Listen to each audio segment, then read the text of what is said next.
Carlos Alcaraz explained how his U.S. Open triumph brought on a bad period.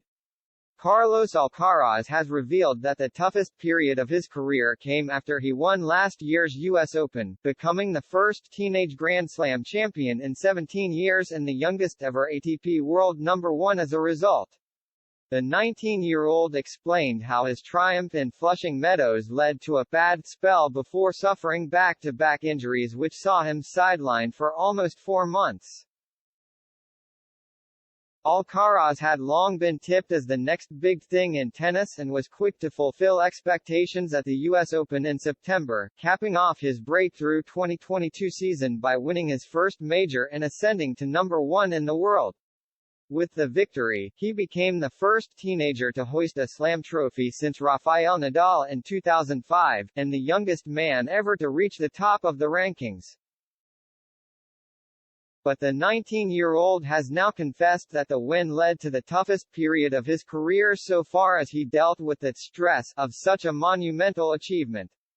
In a new interview with Vogue magazine, the current world number 2 was asked about the most difficult moment he had experienced so far and he responded, "Had a bad period after I won the U.S. Open."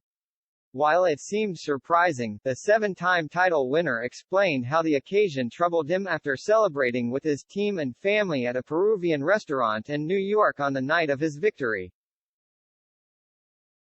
"That sounds like I'm making it up, but, well, I enjoyed that moment a lot," he continued. "But the truth is, when I had to go back into competition, there was a point when I went stress."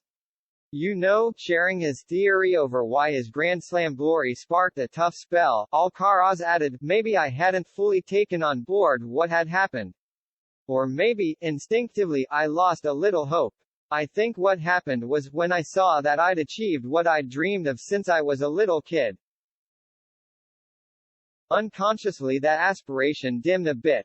And that was hard, because no one was enjoying it. I wasn't, on the court. Juan Carlos Ferrero, his coach, wasn't, seeing me so shut down and lacking in spark.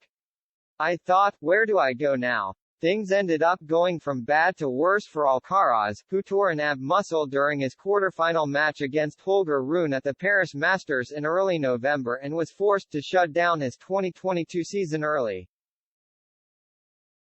Pulling out of the ATP Finals and Davis Cup. Set to return at the Australian Open in January, he suffered a fresh injury in preseason training and was forced to pull out. But Alcaraz made a winning return to competition in Buenos Aires last week, where he won the first title of his comeback at the Argentina Open. The world number 2 is now the top seed at this week's Rio Open, as he seeks to defend the title he won there last year, which made him the youngest ever ATP 500 champion.